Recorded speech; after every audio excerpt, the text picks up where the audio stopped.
Oh my goodness, we need to talk about Love is Blind. What just happened? Steven. I'm gonna just like, wow, folks. I can't with Steven. And you know what? The writing was on the wall. You guys, this is such a good practice because in my last episode I talked about Steven being gross when he said that something about the DMs and dick, something about the women in the DMs. And people always tell you who they are. Always. And so then Stephen and Nicole were talking, and he said, like, oh my God, I literally wrote down, because as I watch these shows, I write notes. I'm like, loser, I'm like, loser vibes. When he was like, oh no, he's just so gross. He talked about women and having like, oh, it's just a combination of things that work for women in bed. And, they don't even know what the combination is. And he talks about how you can put your dick in anything and like mac and cheese. And I'm just like, oh my gosh, you're so gross. I was just like, never in my mind. Like my husband will, oh my God, he's like, never. Like those words never would come out of his mouth. And Nicole is just like laughing and whatever. And I'm like, Nicole, you're too smart for this shit. Like, are you kidding me? Like red flag, massive red flag. And so, yeah, surprise, surprise. Next thing you know, you guys, spoiler alert. Okay, so if you haven't seen it, whatever, you still have to see it. It's so good. It looks like he went for a sleep test, which is obviously bullshit. And I don't trust him at all. I don't believe anything he says. But he was like chatting with some girl and talking like really kinky shit in the DMs. And it was discovered, like Nicole discovered it. And the way that he just talks to her, it's so like, yep, sorry, pack my bags. And like, I felt so bad for Nicole. Nicole was so hurt and so like blown away. And he just didn't give a shit. And it was so scary actually, because she's like, who are you? Like, what is this, And he was like obviously pretending to be someone, and he really wasn't. And in the beginning, in the last episodes, we talked about that, how oh, you guys, the women are going to be in the DMs letting you know about all this.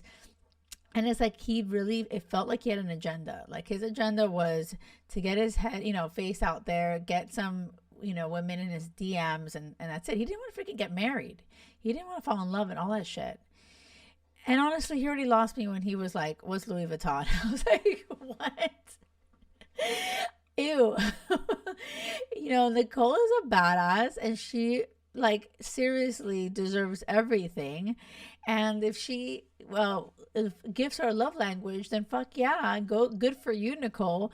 And he can't even get her flowers. He finally took her to like flower workshop bullshit. But I could tell he's a loser. I'm sorry. But like, and it's not materialistic, Nicole. It's not. You're a badass. And if you want like, it's all about abundance. You work hard, you play hard, and whatever helps, whatever shines your light, perfect. And like, I'm the same way. I freaking love going to Louis Vuitton store. Are you kidding me?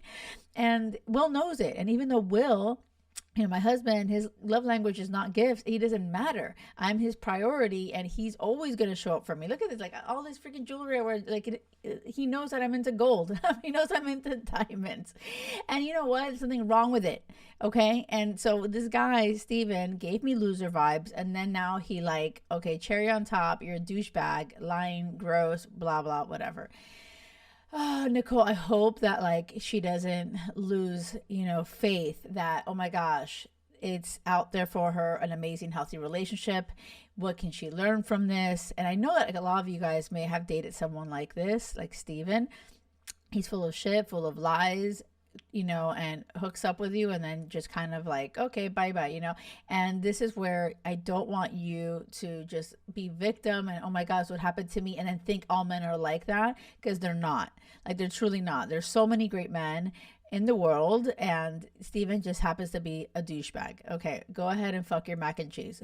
Like, bye. We gotta talk about, oh my gosh, so much. Okay, let's talk about something good. Tim, stop. Tim, when he read the letter to Marissa's dad, okay, tears. Like, I literally was in tears. It was so powerful and so beautiful. Marissa's dad has MS, and oh my God, my heart just went out to him. He's just such a beautiful dad. You could tell like how much he loves his daughter, and how Tim and what he said, asking for her hand, is everything. I'm like, okay, I think everyone needs to write letters when they're gonna propose. It is so beautiful. Oh my god, it was so so very beautiful. And of course he says yes, and it's just so sweet. I absolutely love them. And I want to say something else about Tim. I love how he went to Alex's house and it was like a massive mess, and he didn't judge her and he didn't make her feel bad for it. Like Tim's got his shit together. His place is super nice, super great, and he's like saying to to Alex, "Yeah, you come and fix up my house, and do whatever you want. Like make it our home, perfect." Like he's so secure in himself, such a good partner, making her the priority. And then when he goes to her house, he doesn't shame her for like having like serious. Her house was like a freaking mess, like crazy mess. And it really reminded me of my apartment when Will and I first started dating. He came over to my apartment and the whole house was perfect. And then he opened the closet and I had like literally, it was like exactly the same as Alex's closet. It was like a pile of clothes. It was like a walk-in closet, but when you walk in, like you literally are just taking in, like you sink into the clothes. And Will just looked at me and he was like, okay. And he was like laughing, but this is like so cute. He thought like, okay, we got something to work on here. But he didn't make me feel bad for it, And it's interesting. He's rubbed off on me. Like Will has totally, so now I'm a lot more organized. Okay, just so you know. I need to talk about Ramses. I know we have a lot to talk about. So I'm just like getting to it. Boom, boom, boom. Ramses. He's from Venezuela. We found that out. I'm like, oh my God, awesome. Latino, perfect. I'm Latina. My dad's from Ecuador. My mom's Cuban. I'm like, hey, awesome. But no, Ramsey. I'm sorry, but he's lost my vote. And this is why he's lost my vote.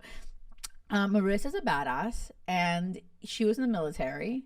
And the way that he's judging her for being in the military is so gross to me. I just do not agree with it. I do not agree with it at all. And he's like, oh, if you ever went back into the military or the reserves or whatever, yeah, it's like divorce time. I'm like, who the fuck are you? Ew. And like, I just feel that he has so much judgment.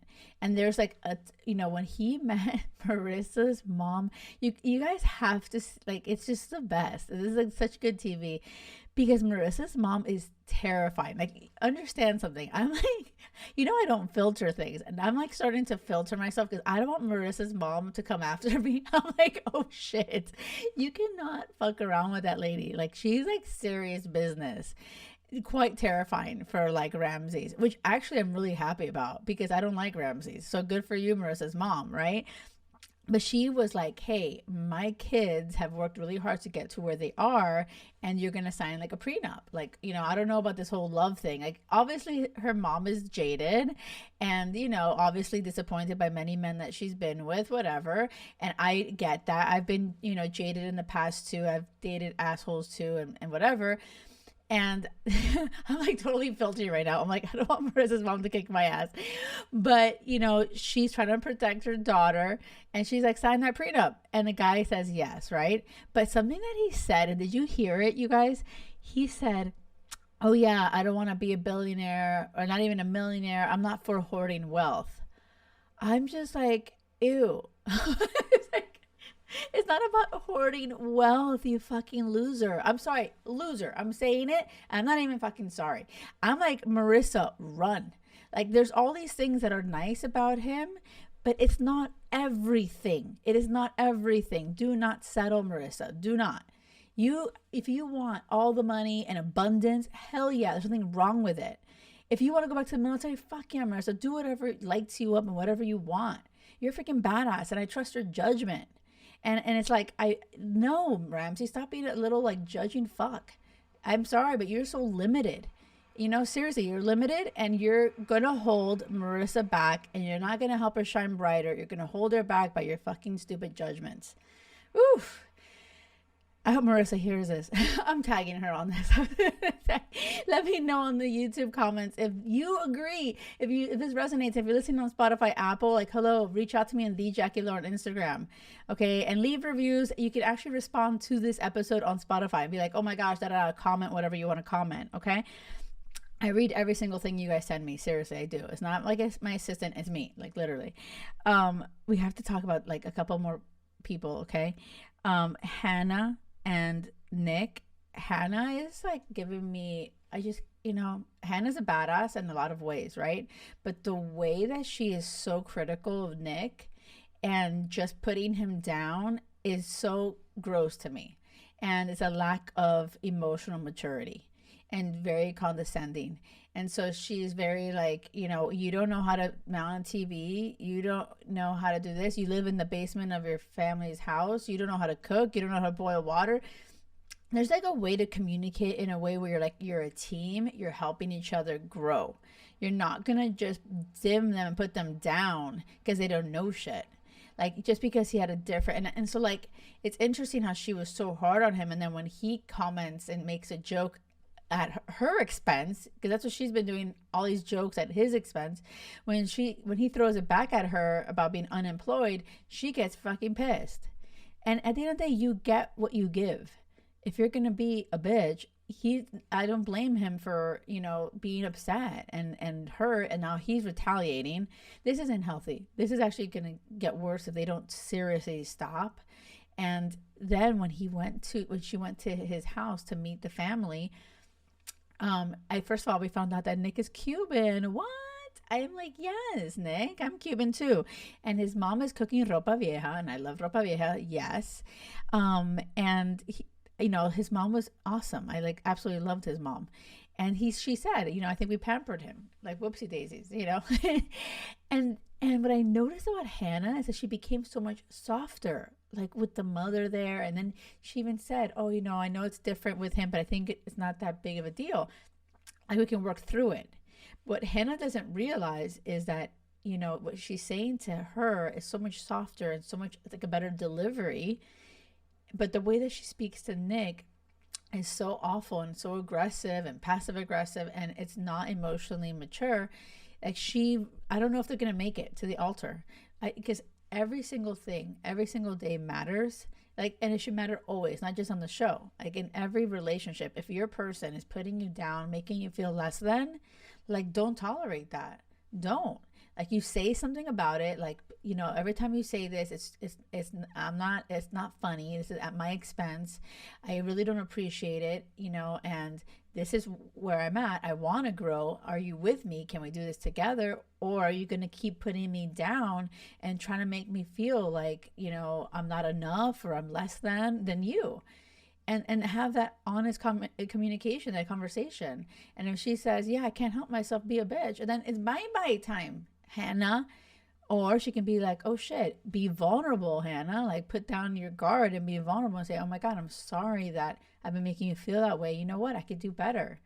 I won't be a freaking dumb bitch. Like, stop being a bitch, Hannah.